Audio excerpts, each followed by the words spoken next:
अच्छा जी, एक और एग्जांपल करते हैं हम लोग। To derive a possible formula, second advantage है डायमेंशन का।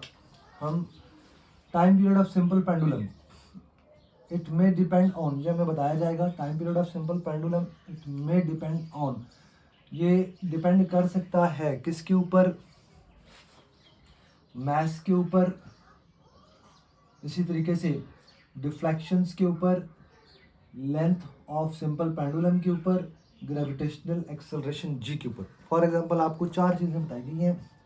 The time period of simple pendulum may depend on mass, deflections theta, length, gravitational acceleration।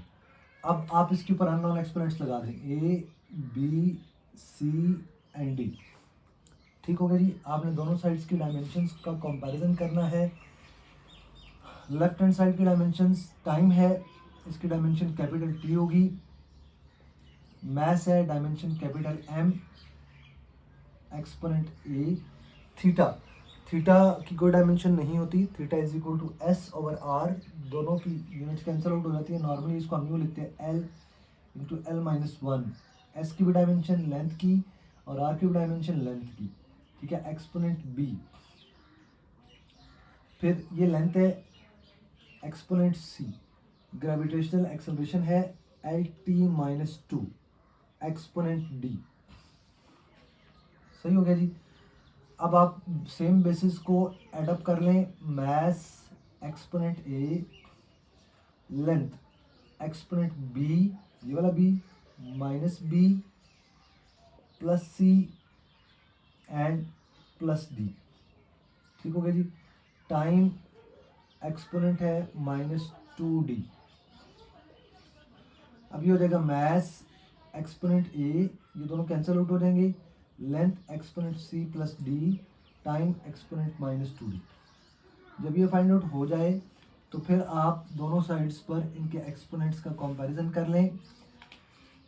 Mess का एक्सपोनेंट ए है लेकिन यहाँ पर कोई एक्सपोनेंट नहीं है, so A is equal to zero.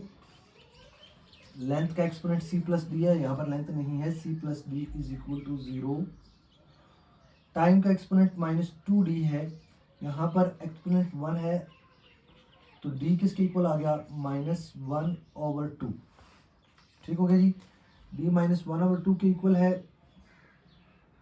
D की वैल्यू यहाँ पर पुट करें तो ये आ जाएगा आपके पास C plus D is equal to zero, C minus one over two that is equal to zero, and C is equal to one over to.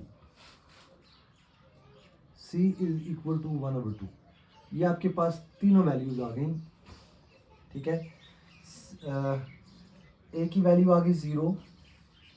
ठीक हो गया जी। डी की वैल्यू आ गई माइनस वन ओवर टू, सी की value आ गई one over to.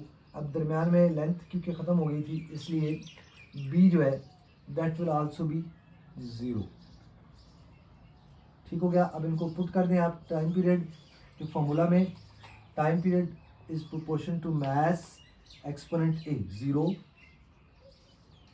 Theta exponent B zero, length exponent C one over two, gravitational acceleration G that is exponent D minus one over two. तो ये आपके पास हो जाएगा time period is proportion to, ये दोनों खत्म हो जाएंगे, length exponent one over two और G exponent one over two, ये नीचे आ जाएगा, पॉजिटिव हो जाएगा।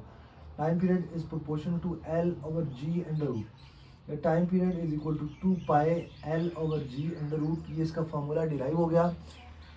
इसमें कांस्टेंट टू पाई हमने लिखा है। ये कांस्टेंट जो है ये डायमेंशनल एनालिसिस से नहीं आता। डायमेंशनल एनालिसिस कांस्टेंट के बारे में कोई इन्फॉर्मेशन प्रोवाइड नहीं करता।